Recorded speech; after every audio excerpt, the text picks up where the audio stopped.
میرا نام شدیتا ہے۔ آج میں آپ کو اپنی کہانی سنانے والی ہوں۔ میرے پتی سمت نے اپنی زندگی میں بہت محنت کی۔ وہ زیادہ پڑھے لکھے نہیں تھے، اسی لیے ہمیشہ سے محنت اور مزدوری کا کام ہی انہیں ملتا تھا اور گھر چلانے کے لیے انہیں یہی کام کیا ہے۔ ہمارے 2 بچے ہیں، بیٹا ہے 10 سال کا اور ایک بیٹی ہے 16 سال کی۔ ابھی تک میرے پتی نے جیسے تیسے اپنا گھر چلایا۔ اس عمر میں بھی آج بھی اگر ہم کام نہیں کرتے تو ہمیں کھانا کھانے کو نہیں ملے گا، گھر نہیں چل پائے گا، بیٹا اور بیٹی کی پڑھائی پوری نہیں ہو سکے گی۔ میرے پتی کی اب ایسی استھتی نہیں تھی کہ وہ محنت اور مزدوری کر سکیں، ان سے اب یہ کام نہیں ہوتا ہے۔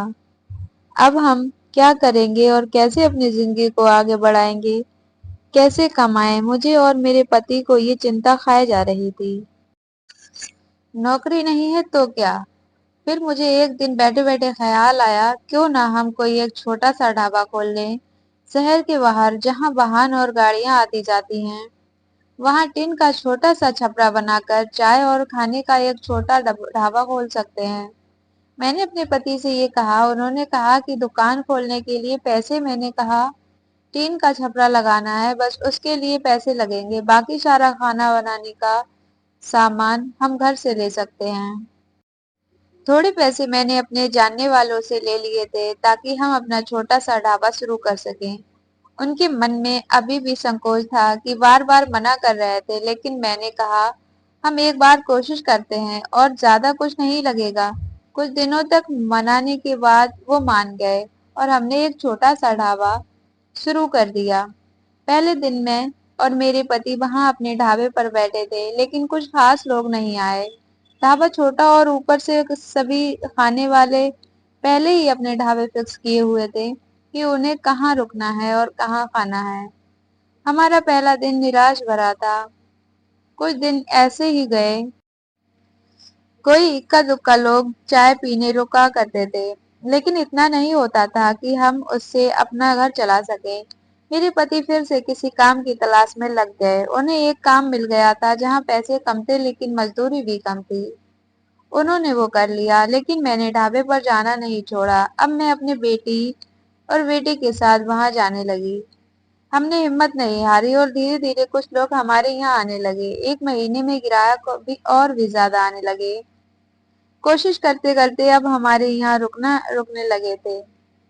انہیں گھر جیسا کھانا مل رہا تھا، اسی لیے ہمارا چھوٹا سا ڈھابا چل نکلا۔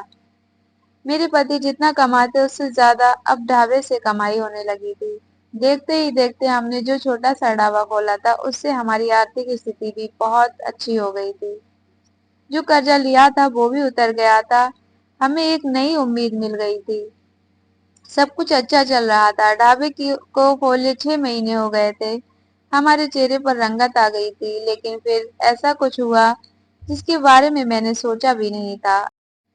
ایک دن گھر سے جب ہم لوگ ڈھابے کے لیے جا رہے تھے، تب میرے پتی کہتے ہیں ڈھابا آج سے بند، کوئی بھی اب وہاں نہیں جائے گا۔ یہ کہتے وقت وہ بڑے غصے میں تھے۔ ایسا غصہ میں نے ان کے چہرے پر آج تک نہیں دیکھا۔ میں نے بولا کیا ہوا ہے؟ کیا بول رہے ہو؟ اتنا اچھا ہمارا ڈھابا چل رہا ہے، آپ کو کیا ہو گیا ہے آج؟ وہ بولے میں نے کہا نا کوئی بھی اب وہاں نہیں جائے گا، نہ تو جائے گی اور نہ تیری بیٹی۔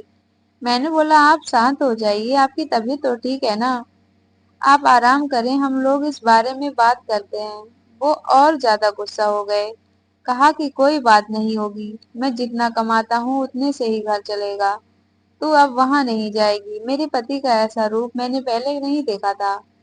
اس دن میں ڈھابے پر نہیں گئی، لیکن جب وہ شام کو آئے تو ان کا بھی منہ اترا ہوا تھا۔ میں نے صحیح سمے دیکھ کر ان سے بات کی، پوچھا کیا ہوا؟ آپ کو ایسا کیوں بول رہے ہیں؟ وہ بولے کہ میرا منہ مت کھلواؤ، میں سب جانتا ہوں کہ تو کیا کر رہی ہے۔ میں تیرے ساتھ اتنے دنوں تک وہاں رہا، تب تک تو کوئی نہیں آتا تھا، اب میرے جاتے ہی ڈھابا چلنے لگا، آخر ایسا بھی کیا ہو گیا؟ میرے تو ہوش ہی اڑ گئے کہ وہ کیا بولنا چاہتے تھے۔ میں سمجھ گئی ایسی باتیں، وہ بھی شادی کے اتنے دنوں بعد، ان کے منہ سے سن کر مجھے یقین ہی نہیں ہو رہا تھا کہ یہ میرے پتی ہیں۔ میں ایک دم خاموش ہو گئی۔